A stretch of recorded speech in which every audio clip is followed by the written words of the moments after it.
Sabahınız xeyirli olsun değerli izleyicilerimiz, həmkarlar, iqtisadçılar.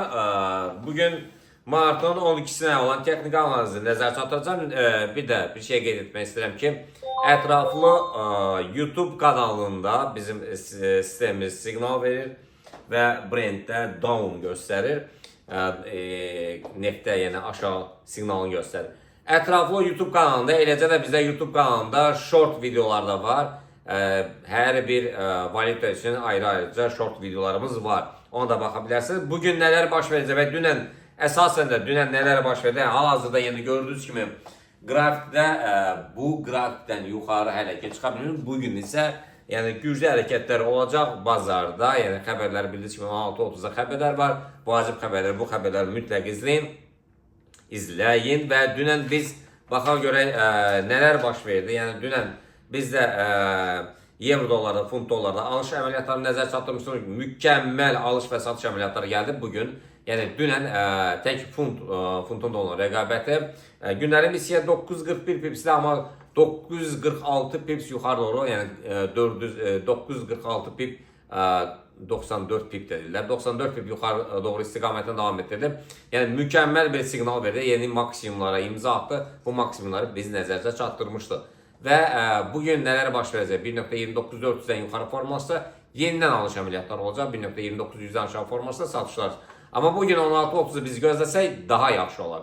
Keçək evro dolar rəqabətində. Evro dolar rəqabətində 1237 pipsdir. Yəni 123 pip idi hərəkət. Çünki burada nöqtədən sonra rəqəmlər fərqinə görə deyək ki, 2 rəqəm olanda məsələn deyək ki 123 olur, 3 dənə rəqəm olanda isə avtomatik 1230 olur.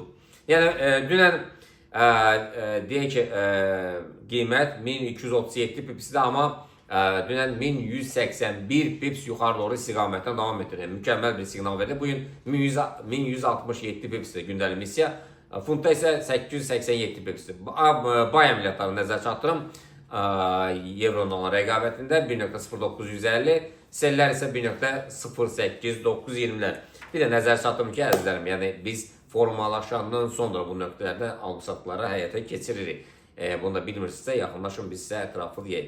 Eyni zamanda, gəlin biz qızıldan danışaq. Qızıl dünən nə idi? Qızıl dünən dediyimiz nöqtələrdə, dünən biz 2009-3-lərdən sonra yəni bay əməliyyatlarını dedi və qiymət sürətlə yuxarı doğru istiqamətdə yenidən 2009-23-lərə qalxdı və həmin nöqtəni keçə bilmədi. Bugün nələr baş verəcək? Yəni bugün gündəlik missiya 37 dollardır. Xəbərdən sonra yəni 40 dollar ola bilər. Dünən 42 dollar yuxarı doğru istiqamət davam etdi. Yəni baxmayaraq dünən gündəlik missiya 38 idi.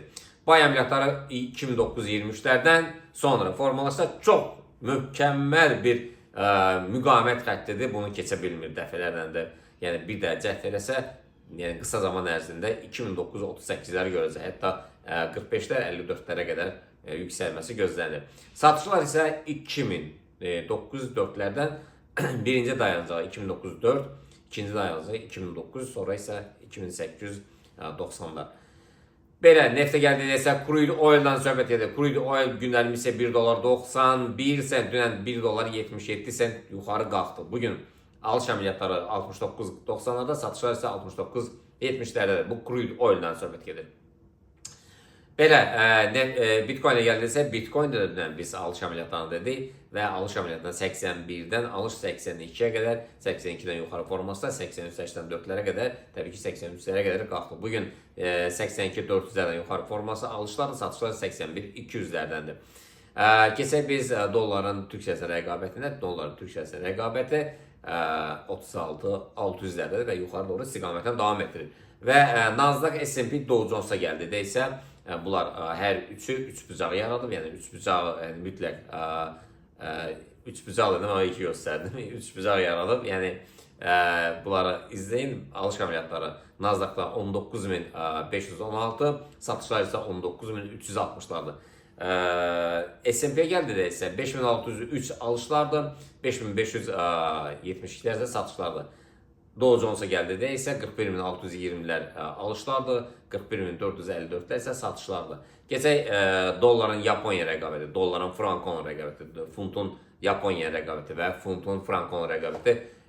Bunların əslində funtun Yaponiyanı və funtun frankon rəqabəti uptrenddə köklənmişdi.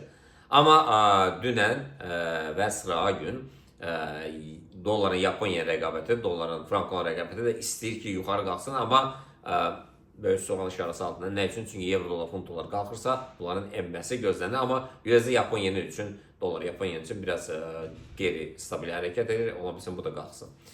Belə, əzizlərim, inşallah görüşmək ümidi ilə özə yaxşı baxın. Sağ olun.